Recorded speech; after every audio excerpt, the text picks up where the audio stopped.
함께 보실 하나님의 말씀은 우리 누가복음 마지막 장인 누가복음 24장입니다.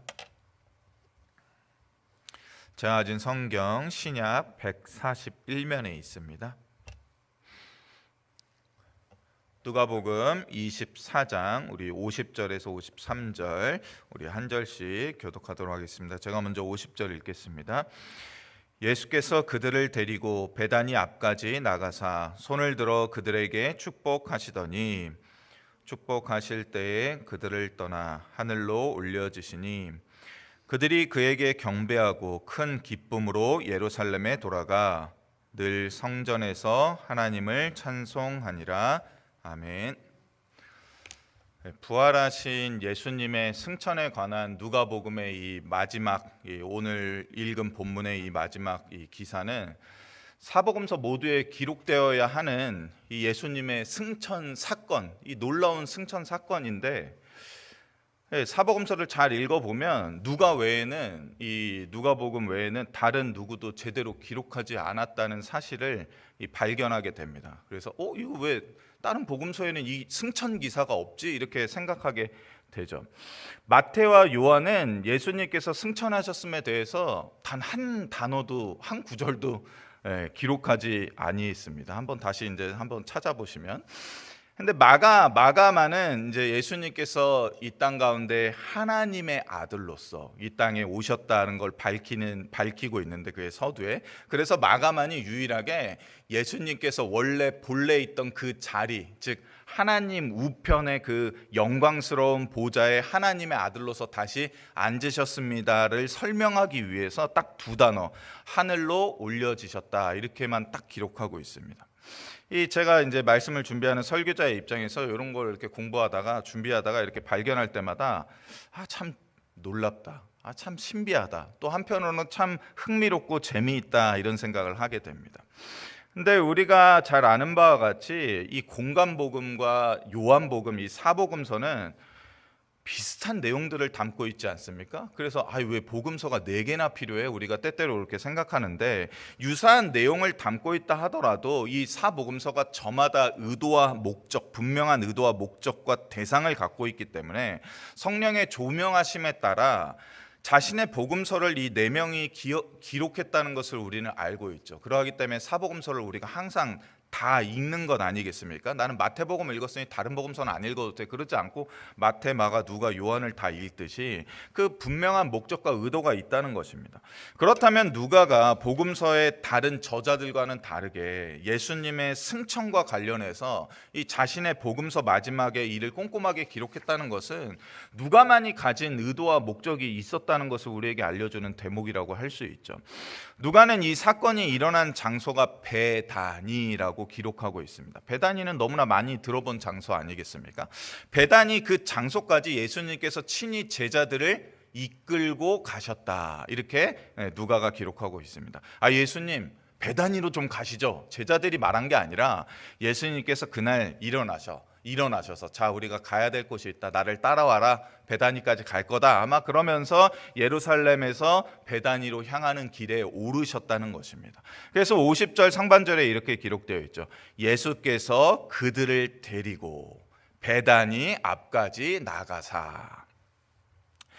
주님께서는 이제 자기 자신이 하늘로서 원래 예수님의 보좌, 그 권세의 자리에 다시 올려지게 되리라는 것을 아셨습니다. 그냥 우연히 길 가다가 갑자기 승천한 게 아니에요. 그렇잖아요. 예수님께서 나 갈 준비 안 되는데 갑자기 나 가야 되네, 이런 게 아니라 이제 내가 승천하게 되는데 굳이 베다니로 이 제자들을 데리고 가야 되겠다 하심으로 그 제자들을 데리고 베다니까지 가신 것입니다.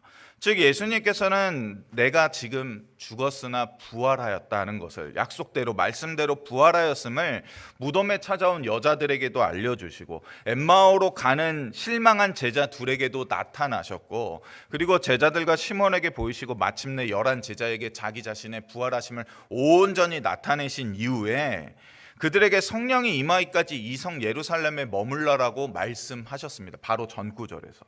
그래서 49절에 이렇게 기록되어 있죠. 볼지어다 내가 내 아버지께서 약속하신 것을 너희에게 보내리니 너희는 위로부터 능력을 입혀질 때까지 이 성에 머물라 라고 말씀하신 그 예수님이 굳이 그 성에서 그 제자들을 빼서 베다니로 가는 길을 걸어가신다는 것입니다.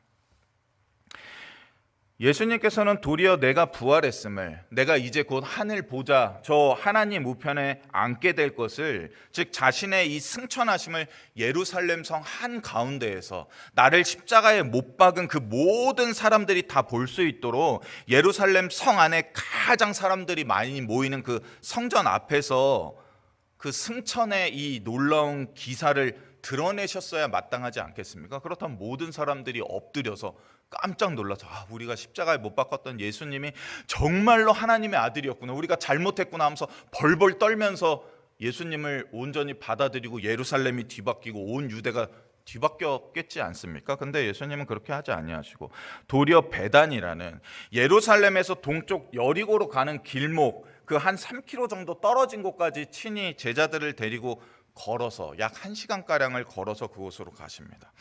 이 베단이라는 마을은 높지는 않지만 예루살렘 성에서 빠져나오게 되면 산을 하나 넘어야 되는데 약 800m 정도 되는 우리가 알고 있는 올리브 산이라는 감람산을 넘어야 합니다.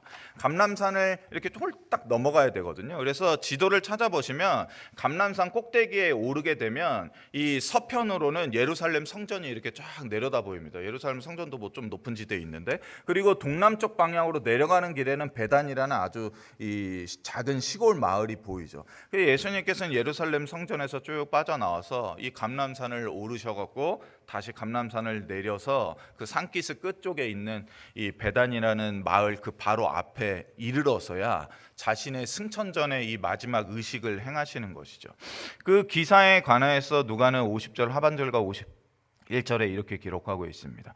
예수께서 손을 들어 그들에게 축복하시더니, 이것은 과거에 구약 율법 시대 때 제사장들이 그 민족들 이스라엘 백성들을 축복하던 그 행위와 마찬가지죠. 손을 들어 축복하시더니 축복하실 때에 그들을 떠나 하늘로 올려지시니, 이렇게 기록하고 있습니다. 주님께서는 자신의 사랑하는 제자들을 승천 전에 마지막으로 축복해 주고자 하셨다는 거죠. 내가 이제 곧 승천하게 될 텐데, 내가 40일 동안 너희들과 함께 거하면서 여러 가지 말로 다시금 하나님 나라에 대해서 설명했는데, 이제 마지막으로 내가 다시금 떠나야 하니 그냥 가지 아니하고 내가 너희를 축복해 주고 싶다 하여서 그들을 베다니로 이끌고 와서 손을 들어서 제자들을 향하여서 축복의 말씀을 행하십니다. 근데 제가 이 대목을 읽으면서 참 아쉬운 게 뭐였냐면, 누가가 이 예수님의 축복 내용을 좀 받아 적어서 누군가한테 자기가 직접 그 자리에 있진 않았겠지만, 있지 못했다 하더라도 그 축복의 말을 들은 제자들을 잘 그 기록을 세세하게 적었던 것처럼 그 축복의 말 한 글자 한 글자를 좀 적어놨으면 얼마나 좋을까. 누가복음이 좀 더 길어져도 상관없으니 그 축복의 말을 기록했으면 어떨까, 막 이런 생각을 했습니다. 우리도 누군가 이 목사님이나 담임 목사님께 특별히 안수기도 받을 때 그 기도의 내용이 너무 좋아갖고 집에 가서 생각나는 대로 기록해 놓기도 하고, 또는 나의 아이가 처음으로 이 부흥회 같은데, 저도 그랬는데 부흥회 같은데 왔을 때 이 어린아이 한번 앞으로 나오십시오, 옛날에 그런 거 많이 했잖아요. 그래서 담임 목사님이나 부흥회 오셨던 목사님이 아이에게 머리에 이렇게 탁 손 얹고 안수기도 해줄 때 부모님이 옆에서 그거를 어떻게든 새겨 들으려고 하고 그 내용을 적어서, 야, 너 어렸을 때 그때 담임 목사님이, 그때 누구 목사님이 너한테 이런 축복해 줬는데, 야, 지금 보니까 이게 그대로 다 이루어졌어. 이거 우리 많이 경험했지 않습니까? 저도 그랬는데, 그것처럼 이렇게 축복의 내용 좀 적어줬으면, 단 한마디라도 좀 적어줬으면 하는 아쉬움이 있었습니다. 근데 누가는 그 축복의 내용을 기록하기보다는 그 예수님께서 그들을 축복하셨던 그 상황과 그 장면을 우리로 하여금 머릿속에 잘 떠올릴 수 있도록 이 헬라어 문법을 사용해서 잘 기록하고 있는데, 누가는 51절에서 그 마지막 장면에 대해서 설명할 때 주님께서 축복하심을 다 마치시자 하늘로 올려지셨다, 이렇게 기록하지 않고 주님께서 손을 들어 그들을 축복하실 때에 서서히 하늘로 올려지는 장면을 우리 머릿속에 상상할 수 있도록 그렇게 기록했습니다. 자, 이러한 장면을 우리가 한번 생각해 보십시오. 예수님께서 그 마지막에 이제 제자들을 이끌고 1시간가량 감람산을 넘어서 베다니까지 갈 때 제자들이 예수님이 도대체 뭘 하시려고 하지? 근데 베다니 입구에 그 촌 시골 마을 입구에 탁 섰을 때 갑자기 예수님께서 제자들을 사랑의 눈으로 바라보시면서 손을 싹 들어갖고 축복의 말씀을 하실 때 제자들이 받았던 그 감동이 있었을 것입니다. 근데 그 축복이 계속해서 제자들을 향해 쏟아져 내리고 있는 중에 예수님께서 하늘로 승천하시는 그 모습, 그거를 볼 때 이러한 장면의 연출은 영화적인 연출이거든요. 이러한 장면의 연출은 100마디 말보다 더 많은 것을 우리에게 알려주죠. 우리 마음에 새기게 해준다는 것입니다. 우리가 10년, 20년, 30년 만에 만약에 우리의 고국으로 돌아가서 부모님을 만났다거나 사랑하는 자녀를 만났다 했을 때 우리를 배웅하는 그들이 또는 우리 자신이 마지막 그 공항에서 이별을 해서 이제 헤어져야 할 때 그냥 싹 돌아서서 그냥 쑥 들어가는 그런 사람 있나요? 아니 몇십 년 만에 만났거나 아니면 오랜만에 만난 사람이 이제 간다고 하는데 안녕 이렇게 가는 사람은 없잖아요. 저도 미국에 이제 제가 먼저 왔지 않습니까? 그때 이제 사랑하는 아내와 아들과 장인 장모님 계시는데 계속 손을 흔들면서 뒤를 돌아보면서 막 우리 혜빈이가 아빠 내가 막 들어가고 있는데도 계속 부르는 그 장면 하나만으로, 이 연출되는 이 영화적인 장면 하나만으로 우리에게 많은 메시지를 준다는 것입니다. 예수님께서는 이렇게 행하지 않으셨다는 것입니다. 얘들아, 나는 할 것 다 했다. 나는 많은 순환과 많은 고난을 받았다. 내가 너희들을 위해서 십자가에 달렸고 너희를 위해서 물과 피를 다 쏟았다. 뿐만 아니라 내가 너희를 위해서 그 무덤에 묻혀서 장사 지냈 이제 3일 만에 이렇게 멋지게 부활했다. 내가 40일 동안 너희를 다시금 너희의 사명을 일깨우고 너희가 사도로서 제자로서 온전히 설 수 있도록 40일 동안 집중 교육을 했다. 그리고 이제 축복도 다 끝났다. 난 이제 손 털었어. 난 다 했어. 내가 너희를 얼마나 이렇게 축복했는지 너희도 이제 다 들었지? 자, 이제 내가 이 축복을 다 마쳤으니 이제 나 하늘로 올라갈 텐데 내가 저 하늘 높은 곳에서 너희 각자 한 명 한 명이 얼마나 잘하는지 내 두 눈으로 똑똑히 지켜볼 거야. 알아서 잘해 라고 하지 않으셨다는 것입니다. 만약에 예수님께서 제자들에게 이렇게 말씀하시고 행하셨다 하더라도 그 제자들 누구 하나 거기서 예수님 그건 좀 심한 것 같은데요 라고 한마디 말도 할 수 없는 그러한 상황이었습니다. 하지만 주님께서는 어떻게 하십니까? 그 두 손을 들어 제자들을 축복하는 이 행위를 멈추지 아니하시고 그 승천하는 일이 얼마나 영광스러운 겁니까? 예수님이 본래 있던 그곳으로 돌아가시는 이 일은 비할 수 없는 일이기 때문에 제자들을 축복하는 행위와 비교한다면 그 격차가 너무나 크기 때문에 사실 그만하셔도 되거든요. 근데 제자들을 축복하는 행위, 그 끝까지 그 복을 부어주는 모습으로 하늘로 올려 가셨다는 것을 누가는 오늘 이 본문에 너무나 기록하고 싶었다는 것입니다. 예수님의 축복의 말씀을 한자 한자 기록하는 것보다.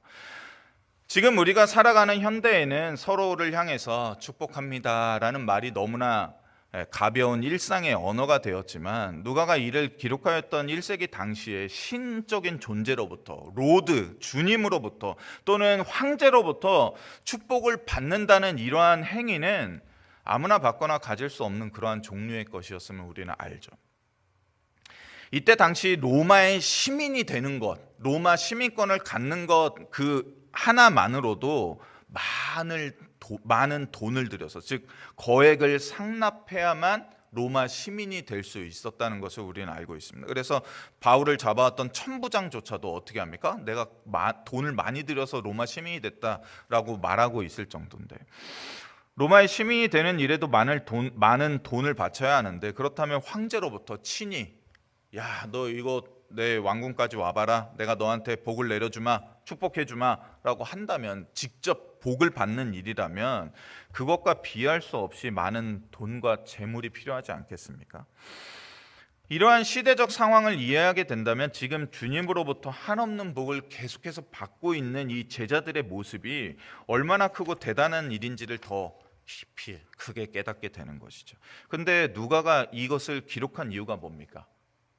사도들만, 그때 당시에 그 베다니 앞까지 이르렀던 사람들만 축복받았지롱, 너희는 못 받았지, 나는 받았는데, 이거 자랑하려고 하는 겁니까? 아니죠.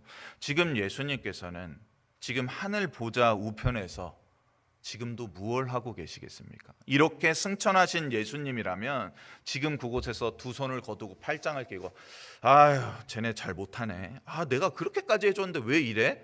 라고 하시겠습니까? 아니면 지금도 여전히 두 손을 들어서 우리를 위하여 한없는 복을 내리시겠습니까? 우리는 알고 있죠. 지금도 예수님은 하나님 보좌 우편에서 우리를 위하여 중보하고 계시며 우리를 위하여 지금도 복을 빌어주시고 계시다는 사실입니다. 그러니 제자들이 그 이후에 어떻게 행합니까? 그들이 그에게 경배하고 큰 기쁨을 가지고 예루살렘으로 돌아갈 수밖에 없었다는 것입니다. 아주 대단한 이들로부터 복빔을 받았다면, 황제로부터 복을 받은 자라면 자기의 있는 자리로 돌아갈 때 아유 황제 따위가 나한테 축복을 해? 라고 하는 사람 없을 거 아니겠습니까? 이렇게 주님으로부터 복을 받았다면 마음 안에 기쁨이 흘러 넘칠 수밖에 없는 것이죠. 그리고 성전에서 하나님을 찬송하며 예배할 수밖에 없는 것입니다. 바로 이러한 기쁨 가운데 우리가 이 땅 가운데 하나님을 찬양하며 예배하기를 누가는 원했던 거죠. 어떻게요? 지속적으로 계속해서 멈추지 아니하고. 그렇기 때문에 우리가 지금 회복해야 할 것은 하나님께서, 예수님께서 친히 나 자신과 나의 삶을 오늘도 축복하고 계시다는 사실, 복 내려 주신다는 사실을, 나 하나의 삶을 위하여서 지금도 하나님의 보좌 우편 그 권능과 권세의 자리에서 나를 위하여 그 보좌를 붙잡고 기도하시는 주님이 계시다는 사실을 우리가 다시금 회복해야 하는 것이죠. 그러할 때 우리의 신앙생활 가운데 놀라운 기쁨이 넘칠 줄 믿습니다. 그러한 은혜를 지금 우리가 받고 있다는 사실을 잊지 아니하고 우리 대흥장로교회에서 신앙생활하는 것이, 지금 오늘 우리에게 주신 하루의 생명 가운데 새벽 기도에 참석하고 매 주일 예배, 금요 예배에 참석하는 것이 얼마나 기쁜 일인지를 우리는 이 시대에 다시금 회복하고 깨달아야 한다는 것입니다. 그럴 때 우리의 남은 인생이 얼마나 더 복될지, 얼마나 더 크게 사용될지를 우리가 깨달아갈 수 있다는 것이죠. 누가는 이를 통하여서 이제 이후로 사도행전을 준비하고자 하는 것입니다. 무엇입니까? 복받고 예배드리는 것으로 끝난 게 아니라 이렇게 복받고 예배드리는, 날마다 예배드린 자는 이제 어디로 나갑니까? 능동적으로 하나님의 마지막 지상 대명령을 수행하기 위해서 기꺼이 그것이 땅끝이라 하여도 갈 수 있는 자로 변화되었음을 우리에게 알려주는 것이죠. 우리가 지금 살고 있는 이 자리가 땅끝입니다. 아시잖아요. 우리가 지금 살고 있는 이 자리가 말세의 땅끝입니다. 우리가 이러한 복받은 자로서 이 말세의 땅끝에서 복음 전도의 사명을 계속해서 감당할 수 있는 우리 모두 됐으면 좋겠습니다. 말씀 놓고 잠시 기도하겠습니다. 하나님 아버지, 오늘도 우리에게 복을 주시며 하나님 보좌 우편에서 그 영광의 보좌를 붙들며 우리를 위하여서 중보하시는 그 예수님이 우리에게 계시다는 사실을 우리가 다시금 깨닫기를 원합니다. 나의 인생과 나의 삶과 나의 존재 자체를 복 주시며 우리를 영화롭게 하시는 예수님이 계시는데 어찌하여 우리의 육신이 약해져 간다고, 우리가 조금 재산을 잃어간다고, 우리가 조금 건강을 잃어간다고, 우리에게 다소간의 문제가 생긴다고, 우리의 인생에 불평거리가 생긴다고 해서 우리의 이 가진 기쁨을 잃을 수 있겠습니까? 우리의 염려가 우리의 이 큰 기쁨을 뺏어가지 못할 수 있도록 하나님께서 우리를 더욱더 든든하게 붙잡아 주시옵소서. 어떠한 상황과 환경 가운데서도 하나님께 예배하는 일을 쉬지 않을 수 있게 도와주시옵소서. 하나님께로부터, 예수님께로부터 친히 복빔을 받은 자가 어찌하여 예배의 자리를 떠날 수 있으며 사명의 자리를 떠날 수 있으며 사역의 자리를 떠날 수 있겠습니까? 하나님 아버지, 그러하니 다시금 우리의 사명과 우리의 소명을 붙잡고 사도행전의 삶을, 땅끝에서의 삶을 살아갈 수 있도록 우리에게 힘주시기를 간절히 원합니다. 하나님 아버지,